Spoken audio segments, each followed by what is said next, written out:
It's a familiar scene. You sit down to do something important. Maybe it's a work report.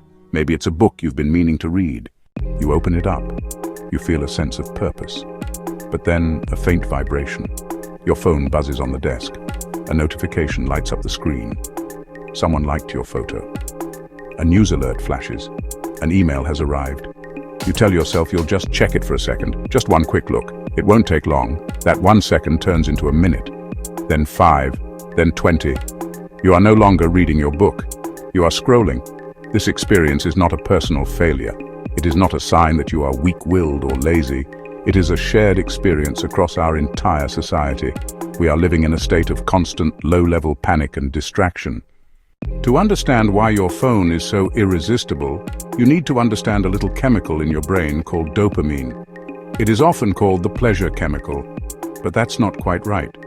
Dopamine is more about anticipation and motivation. It's the chemical that makes you seek out rewards. It's what drove our ancestors to hunt for food or search for a mate. It creates a loop. You do something, you get a small reward. Your brain releases dopamine, which makes you want to do it again. This is the very mechanism that technology companies have learned to exploit with ruthless efficiency. Every time you get a notification, like a new email, your brain gets a tiny hit of dopamine. It's a small, unpredictable reward. The unpredictable part is key. Like a slot machine, you never know when the next reward is coming, so you keep pulling the lever. You keep refreshing your feed. Once, our culture valued deep engagement. We revered the act of sitting with a single story or idea for hours. Reading a novel is a perfect example of this. To read a book like War and Peace, you must commit. You have to quiet your mind and follow complex characters and intricate plot lines over hundreds of pages. The book does not shout for your attention. It waits for you to come to it. The rewards are not instant. Slow, cumulative, profound. Reading a novel builds mental muscles. Now compare that to the dominant form of media today, the short-form video. On platforms like TikTok or Instagram Reels, content comes in 15 to 60-second bursts. There is no time for nuance or complexity. The goal, grab your attention in the first 2 seconds, deliver a quick emotional punch. Deliver a simple piece of information before you swipe to the next video. This is not cognitive construction, it is cognitive whiplash. This crisis of attention is not just an abstract personal problem.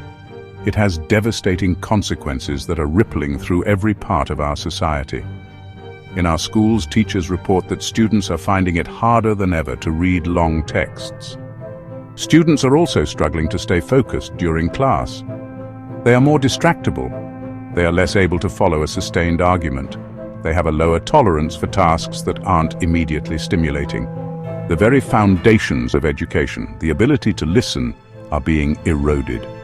This problem follows us into the workplace. In the modern office, the average worker is interrupted every few minutes by an email, by a chat message, by a notification. This constant context switching comes at a huge cost. The arts and creativity are also suffering. Great art, great science, great ideas rarely emerge from a fractured mind. The attention crisis is a crisis for democracy. We become spectators, endlessly entertained but incapable of meaningful action. The situation can feel bleak, but it is not hopeless. Our brains are remarkably plastic, meaning they can change and adapt.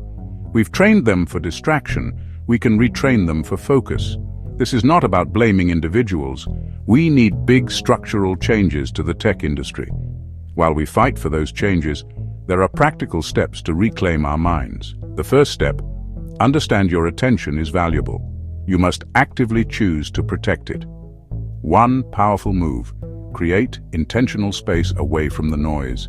Schedule time to be completely disconnected. Start small. Put your phone in another room for 1 hour each evening. Go for a walk without it. When you work, use apps that block distracting sights and notifications.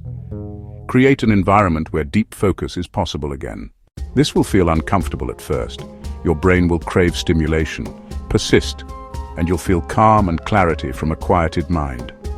Rediscover the joys of long-form activities. Read a physical book for 30 minutes every day. Watch a full-length film without checking your phone. Listen to an entire album from start to finish.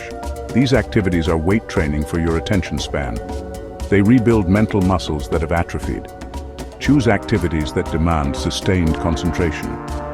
This will help you regain cognitive patience and find satisfaction without instant rewards. Be mindful about your relationship with technology. Use it on your terms, not the other way around. Turn off non-essential notifications. Be deliberate about when you check social media. Move from passive reacting to active intentional use.